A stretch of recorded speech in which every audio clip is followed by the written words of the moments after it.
A name that can be named is not the eternal name. The Tao is both named and nameless. As nameless, it is the origin of all things.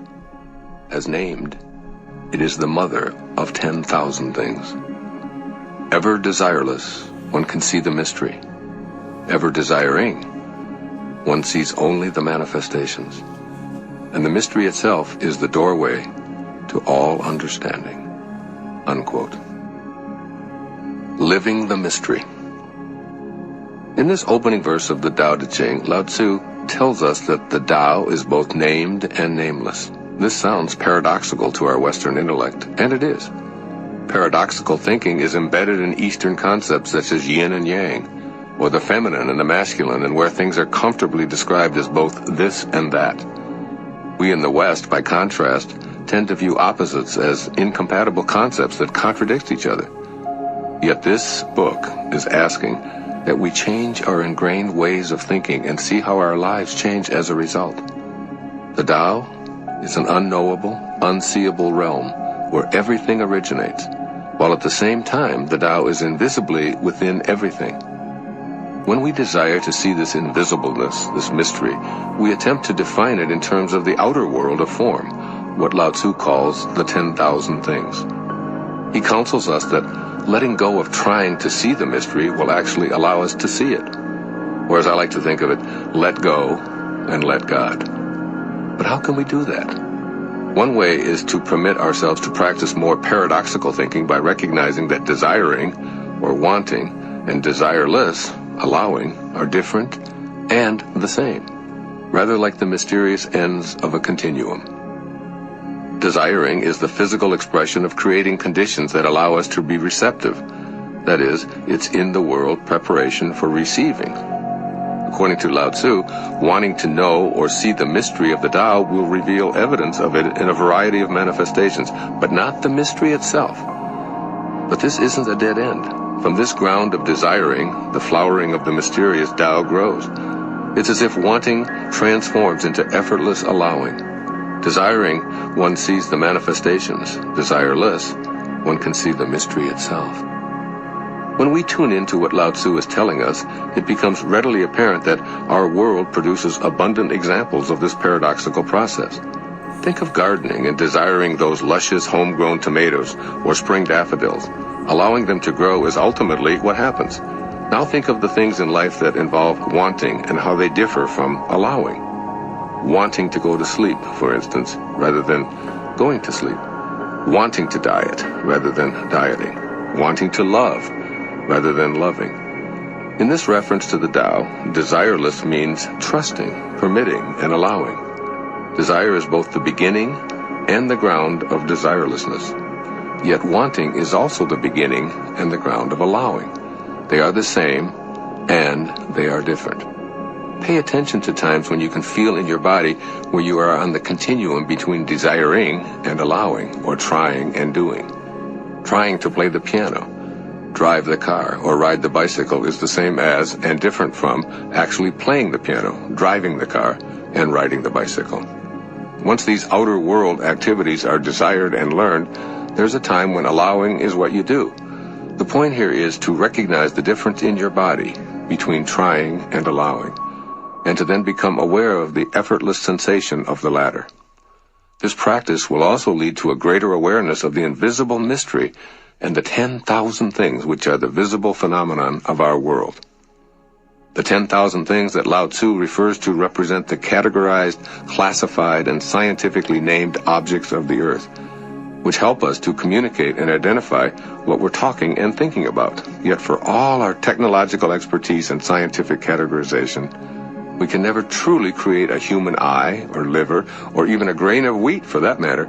Each of these things, along with the remainder that comprise the known or named world, emerge from the mystery, the eternal Tao. Just as the world is not its named parts, we're not exclusively the skin, bone, and rivers of fluids that we're physically made of. We too are the eternal Tao, invisibly animating our tongues to speak, our ears to hear, our eyes to see and experience the manifest and the mystery. Consciously allowing this nameless mystery is ultimately the way to practice the Tao. Does this mean putting yourself in harm's way? Of course not. Does that mean trusting the mystery at the moment you're being mugged or mistreated? Probably not. Does it mean never trying to change things? No. It does mean cultivating a practice of being in the mystery and allowing it to flow through you unimpeded. It means permitting the paradox of being in form at the same time that you allow the mystery to unfold. Do the Tao. Find your personal way of living in the mystery, as Lao Tzu says in this first verse, and the mystery itself is the doorway to all understanding. Here's my advice for translating this passage into daily practice in this 21st century. First and foremost, enjoy the mystery. Let the world unfold without always attempting to figure it all out. Let relationships just be. For example, since everything is going to stretch out in divine order, don't try so hard to make something work. Simply allow. Don't always toil at trying to understand your mate or your children or your parents or your boss or anyone else, because the Tao is working at all times. When expectations are shattered, practice allowing that to be the way it is. Relax. Let go. Allow.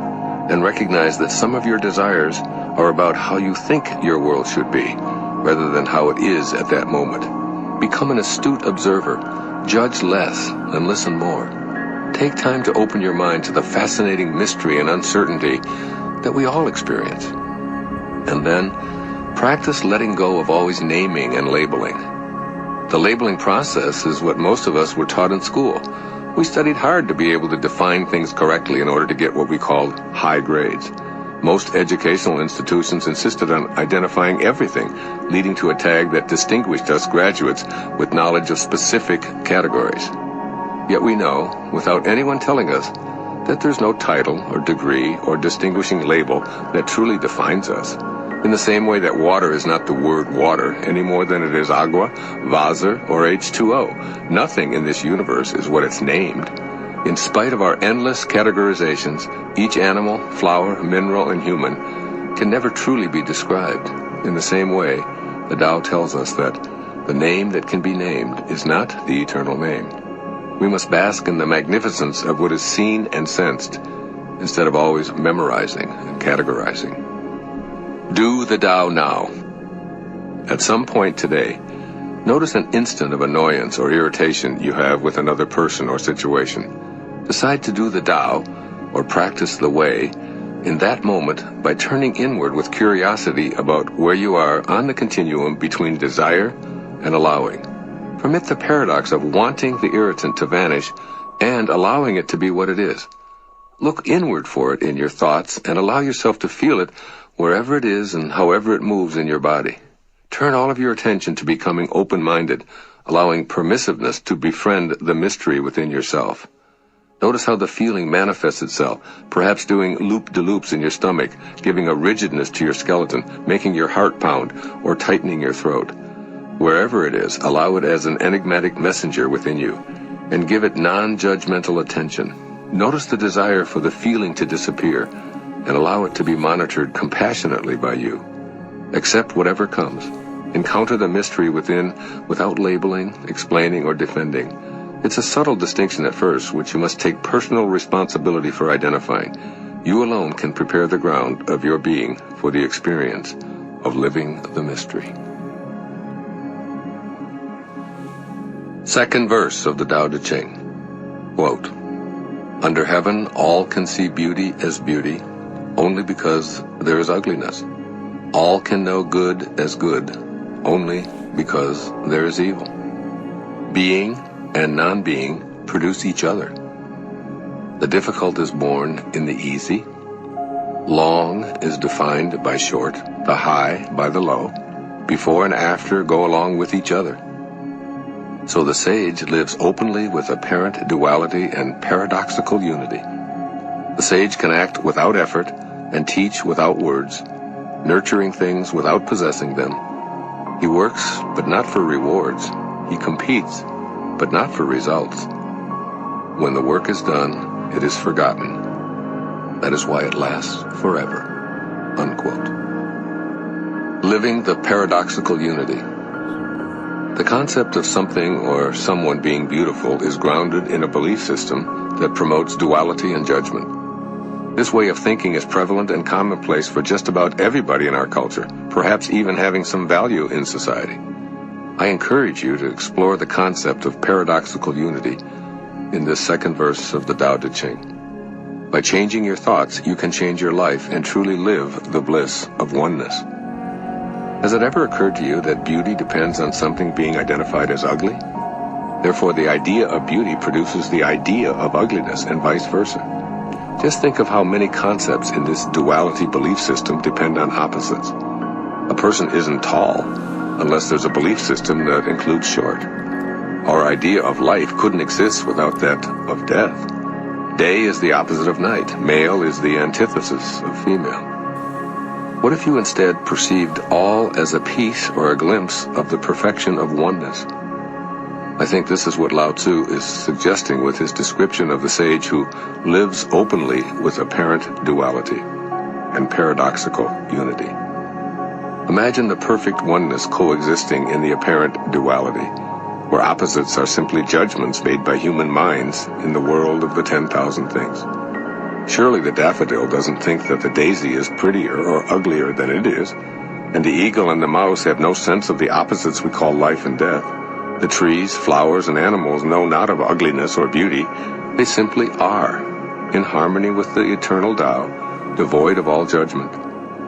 As the sage lives openly with apparent duality, he synthesizes the origin with the manifestation without forming an opinion about it. Living without judgment and in perfect oneness is what Lao Tzu invites his readers to do.